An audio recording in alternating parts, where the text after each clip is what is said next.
Assalamualaikum warahmatullahi wabarakatuh. Perkenalkan, nama saya Vigo Saliusade Orlando, NPM 2070201019 dari Prodi Ilmu Komunikasi Universitas Muhammadiyah Kota Bengkulu.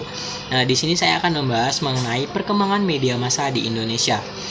Perkembangan media massa di Indonesia saat ini sudah semakin maju. Dunia cetak perlahan-lahan mulai beralih ke dunia digital dan elektronik.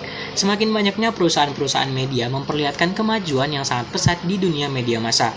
Sayangnya, perkembangan media massa di Indonesia saat ini tidak terlalu signifikan dibandingkan dengan pendidikan manusianya. Salah satunya adalah pesatnya perkembangan dunia infotainment di sejumlah televisi. Berita-berita seputar gosip di media massa yang lebih laku dibandingkan berita lain. Tak hanya itu, tayangan-tayangan bombastis mulai dari isu, gosip, hingga berita mistik lebih banyak dihadirkan dibandingkan berita-berita yang mendidik. Kepala Republika Online M. Iriawan Arifianto menyatakan, hingga saat ini media massa banyak disalahgunakan untuk kepentingan-kepentingan tertentu. Tak hanya itu, konsep bad news is a good news seolah menjadi paradigma baru di kalangan media massa di Indonesia. Ruang lingkup yang begitu sempit sampai masalah privasi dipublikasikan, sedangkan berita tentang masyarakat tidak terlalu dipedulikan. Pemerintah perlu mempersiapkan dan menyusun agenda setting sebagai proses penyedia informasi publik yang mendidik, mencerdaskan, dan memberdayakan sehingga khalayak memperoleh alternatif informasi yang didapat melalui media massa. Karena saat ini penyebaran informasi berita bohong atau hoax makin marak.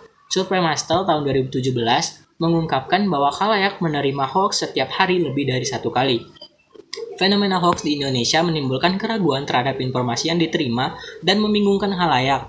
Hal ini dimanfaatkan pihak yang tidak bertanggung jawab untuk menanamkan fitnah dan juga kebencian. Jika kita tidak hati-hati, maka khalayak akan dengan mudah termakan tipuan hoax tersebut, bahkan ikut menyebarkan informasi palsu itu. Tentunya akan sangat merugikan bagi pihak korban yang difitnah, sehingga terdapat beberapa cara untuk mengatasi berita hoax, yaitu yang pertama, kembangkan rasa penasaran dan jangan langsung menyebarkan suatu berita tanpa mengecek kebenarannya. Kemudian yang kedua, berhati-hati dengan judul yang provokatif. Yang ketiga, periksa keaslian berita dengan mencari tahu asal sumbernya. Yang terakhir, segera laporkan kepada Kementerian Komunikasi dan Informatika apabila menemukan berita hoax.